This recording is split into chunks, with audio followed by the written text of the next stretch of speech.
ఓం నమ శివాయ. అందరికీ నమస్కారం అండి. జూన్ 25వ తేదీన జ్యేష్ఠ అమావాస్య బుధవారం రాబోతుంది. ఈ జ్యేష్ఠ అమావాస్య చాలా శక్తివంతమైంది. ఈ జ్యేష్ఠ అమావాస్యకు మన శాస్త్రంలో చాలా ప్రాముఖ్యత ఉంది.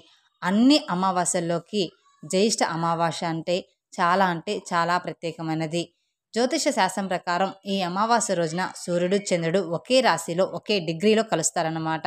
ఉదయం తిథి ప్రకారం జ్యేష్ఠ అమావాస్య తిథి 25 జూన్ 25 బుధవారం రోజున జరుపుకుంటారు.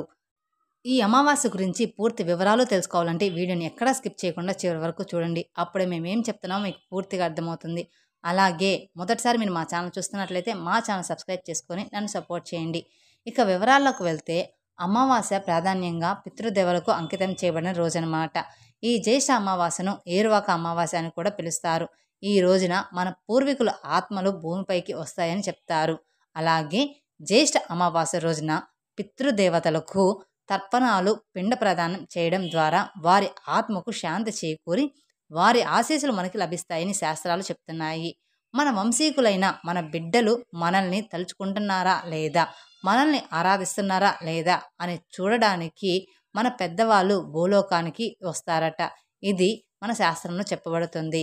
ఇంకా పితృ కార్యాలు చేయడానికి పితృదేవతల్ని ఆరాధించడానికి ఈ జ్యేష్ఠ అమావాస్య కూడా చాలా మంచిదని మనకు పురాణాల్లో పెద్దలు చెప్పి ఉన్నారు. ఎందుకంటే ఈ విలువైనటువంటి శరీరాన్ని మనకు ప్రసాదించిన మన పితృదేవతలే కదా. మన ఇల్లు, మన ఆస్తిపాస్తులు, అదేవిధంగా మన జీవితం మొత్తం కూడా వాళ్ళు ఇచ్చిన భిక్ష కాబట్టి మనం పితృదేవతలకి ఎప్పుడూ కూడా పూజ చేస్తూ ఉండాలి. భిక్ష అంటే వాళ్ళు ఇచ్చిన దానం అని అర్థం అనమాట. అలాగే ఆ పితృదేవతలను తలుచుకోవడం వల్ల, వారికి పూజ చేయడం వల్ల మనకు అంతా కూడా మంచి జరుగుతుంది. మన జీవితం అంతా పితృదేవులు పెట్టినటువంటి భిక్ష అన్నమాట. మనం జీవితంలో పితృదేవతల్ని ఎటువంటి పరిస్థితుల్లోనూ మర్చిపోకూడదు. ఎందుకంటే వాళ్ళు మన వంశానికి మూల పురుషులు. కాబట్టి ఈ జ్యేష్ఠ అమావాస్య రోజున మన పితృదేవతల్ని శ్రద్ధ భక్తులతో మనం పూజించాలి. ఈ అమావాస్య చాలా శక్తివంతమైనది. వాస్తుశాస్త్రం ప్రకారం అమావాస్య సమయంలో కొన్ని రకాల పనులు చేయకూడదని పండితులు చెప్తూ ఉంటారు. అమావాస్య రోజు చేసే పనుల్లో తగిన జాగ్రత్తలు తీసుకోవడం చాలా అవసరం. అప్పుడే ఇంట్లో ఉన్న దరిద్రం పోయి లక్ష్మీదేవి అనుగ్రహం కూడా పొందగలుగుతాము. అలాగే కొన్ని పనులు చేయడం కూడదు, అలాగే కొన్ని పనులు ఖచ్చితంగా చేయాలి కూడా. అమావాస్య రోజు చేయకూడని పనుల గురించి శాస్త్రం స్పష్టంగా తెలియజేస్తుంది. శాస్త్రానికి విరుద్ధంగా నడుచుకుంటే మీ జీవితం అంతా కూడా దరిద్రం పట్టి పీడిస్తుంది. మరి ఈ జ్యేష్ఠ అమావాస్య రోజున ఏ పనులు చేయాలి, ఏ పనులు చేయకూడదో ఇప్పుడు ఈ వీడియోలో మనం ఖచ్చితంగా క్లియర్గా తెలుసుకుందాం అని చెప్పబోతున్నాను కూడా. ఇక ఆలస్యం ఎందుకు, ఇక వివరాల్లోకి వెళ్దాం. అమావాస్య రోజు సూర్యోదయం అయ్యేంత వరకు నిద్రపోతే అది దరిద్రానికి దారితీస్తుంది. కనుక సూర్యోదయానికి ముందే నిద్ర లేవాలి. అమావాస్య రోజు మధ్యాహ్నం నిద్రపోవడం కూడా దరిద్రానికి దారితీస్తుంది. కాబట్టి అమావాస్య నాడు మధ్యాహ్నం నిద్రపోకపోవడమే మంచిదని చెప్తున్నారు. అలాగే మధ్యాహ్నం కూడా నిద్రపోవడం వల్ల మనకి కొన్ని రోగాలు అనేది వస్తాయన్నమాట. అలాగే ఈ జ్యేష్ఠ అమావాస్య రోజు ఇంట్లో ఉండే కుటుంబ సభ్యులందరూ తప్పకుండా తలస్నానం చేయాలి. ఈ రోజున తలస్నానం చేయకపోతే దరిద్రానికి దారి తీస్తుందంట. కనుక తలస్నానం చేస్తే ఇంట్లో చాలా మంచిది. తలకు నూనె మాత్రం అసలు రాసుకోకూడదు అని గుర్తుంచుకోండి. అలాగే ఈరోజు పసిపిల్లలకు సాయంత్రం వేళ బయటకు తీసుకురాకూడదు. అలాగే అమావాస్య రోజు ఇల్లు వాకిలి శుభ్రం చేసుకొని మీ ఇల్లంతా పసుపు నీళ్లు చల్లుకోండి. తద్వారా మీ ఇంటిపై దుష్టశక్తుల ప్రభావం అనేది ఉండదన్నమాట. అలాగే చిన్నపిల్లలకి అమావాస్య రోజున ఖచ్చితంగా దిష్టి తీయండి. వారికున్న బాధలు, వారికున్నవి అన్నీ కూడా దుష్టశక్తులు అన్నీ కూడా పారిపోతాయి. ఇక అమావాస్య రోజు కొత్త బట్టలు వేసుకోవడం, కొత్త పనులు మొదలు పెట్టడం, క్షవరం చేయించుకోవడం, గోర్లు తీయడం నిషిద్ధమని పండితులు సూచిస్తున్నారు. ఇలా చేస్తే ఇంట్లో దరిద్రం అనేది తాండవిస్తూ ఉంటుంది. దరిద్రం తాండవించడంతో పాటు విశ్వరూపం చూపిస్తుంది. అలాగే కొన్ని ప్రాంతాల్లో అమావాస్యకు శుభసూచకంగా భావిస్తూ ఉంటారు. ఈ రోజునే కొత్త పనులు మొదలు పెడుతూ ఉంటారు. రావి చెట్టులో శ్రీ మహావిష్ణువు కొలువై ఉంటాడు. కాబట్టి అమావాస్య రోజున రావి చెట్టుకు 108 సార్లు ప్రదక్షిణ చేసి రావి చెట్టు కింద ఆవు నెయ్యితో దీపం వెలిగిస్తే వంశపారపరంగా దోషాలు అన్నీ కూడా తొలగిపోతాయని పండితులు సూచిస్తున్నారు. వారికి ఉన్న అంటే వంశపారపరంగా ఏదో ఒక దోషం అనేది మనం వెంటాడుతూ ఉంటుంది. ఆ దోషం అంతా కూడా తొలగిపోతుంది. అలాగే ఇంటి గుమ్మానికి రావి ఆకులు కడితే ఇంట్లోకి విష్ణుదేవుడు అడుగు పెడతాడట. అమావాస్య అంటే లక్ష్మీదేవికి అత్యంత ప్రీతికరమైన రోజుగా మన పురాణాలు చెప్తున్నాయి. కాబట్టి అమావాస్య రోజు లక్ష్మీదేవిని పూజించడం చాలా అంటే చాలా మంచిది. అమావాస్య రోజు తప్పకుండా ఇంట్లో పూజ చేయడం చాలా శుభప్రదం. కాబట్టి అమావాస్య రోజున వేకువజామున నిద్రలేచి తలస్నానం చేసి పూజ గదిలో లక్ష్మీదేవి ఫోటో ముందు దీపం పెట్టి పూజిస్తే లక్ష్మీ కటాక్షం కలిగి మీ ఇల్లు అష్టైశ్వర్యాలతో తూలిపోతుంది. అంటే మన ఆనందంగా గడిచిపోతుంది. అలాగే అమావాస్య నాడు పితృదేవతలను స్మరిస్తే వారి అనుగ్రహం మనపై కలిగి సకల సంపదలను అనుగ్రహిస్తారట. ఈ జ్యేష్ఠ అమావాస్య రోజున ఇంటి ముందు గుమ్మడికాయను కడితే చాలా మంచిదని పండితులు అంటున్నారు. ఇంటి ముందు గుమ్మడికాయ కట్టడం వల్ల ఇంట్లోకి నెగిటివ్ ఎనర్జీ అనేది రాకుండా ఆపుతుందట. ఈ రోజున మీరు ప్రతిదీ కూడా అన్నీ కూడా మనం తెలుసుకొని ఖచ్చితంగా ఈ పనులు చేయాలి, ఈ పనులు చేయకూడదు అని కొన్ని నియమాలు అయితే ఉంటాయన్నమాట. అమావాస్య రోజున అన్ని పనులు కూడా చేయకూడదు.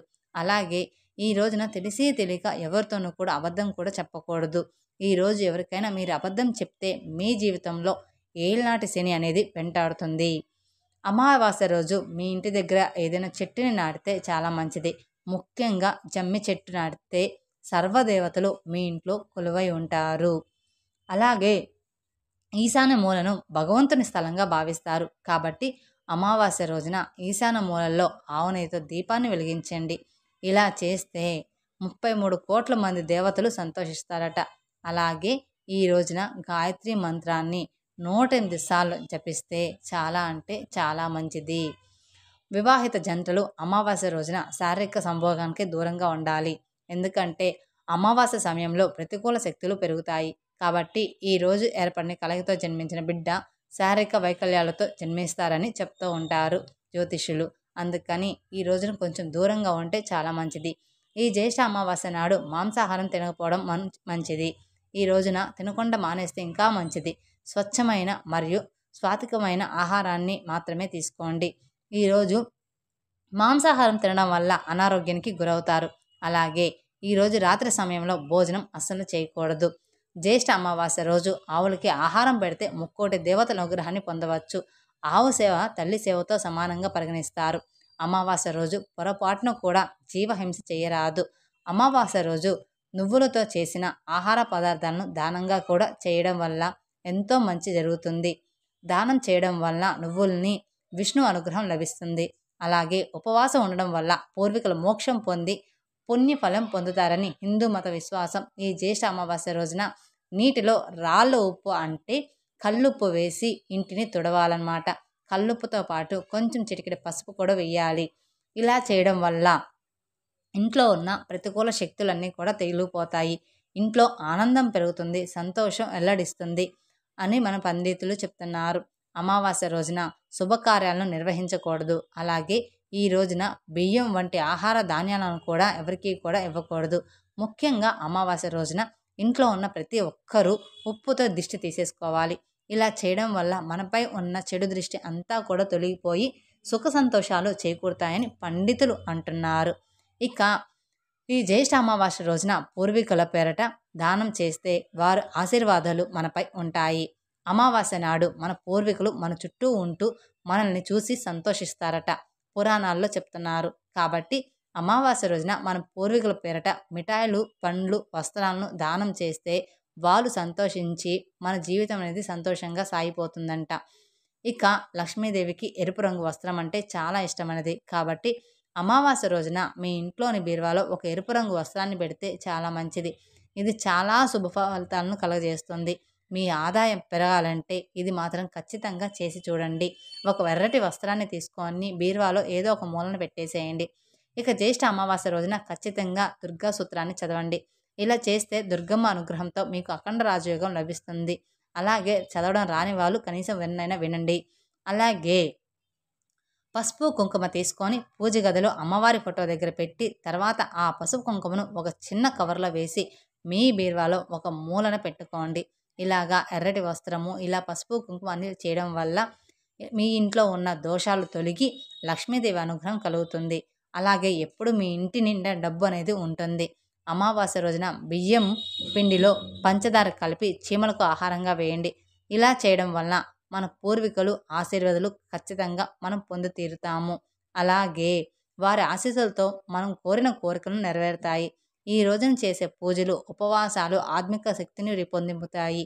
ముఖ్యంగా ఉగ్రదేవతలైన కాళికాదేవి, దుర్గామాత, చండి, మహిషాసురమర్దిని అమ్మవార్ల ఆలయాలను దర్శించుకున్న, పూజలు నిర్వహించిన అద్భుతమైన ఫలితాలనేది ఈ రోజున మీరు చూడబోతారు. అలాంటివి మీకు కుదిరితే ఖచ్చితంగా చేసుకోండి. తెలుసుకున్నారు కదండి, అమావాస్య రోజున ఏమేం పనులు చేయాలి, ఏం పనులు చేయకూడదు అనేది. ఈ వీడియో కనుక మీకు నచ్చినట్లయితే మరికొందరికి షేర్ చేయండి. అలాగే మొదటిసారి మీరు మా ఛానల్ చూస్తున్నట్లయితే మా ఛానల్ సబ్స్క్రైబ్ చేసుకొని నన్ను సపోర్ట్ చేయండి. మరిన్ని వివరాల కోసం పక్కనే ఉన్న బెల్ ఐకాన్ని ప్రెస్ చేయండి. Thank you for watching my video. ఓం నమః శివాయ.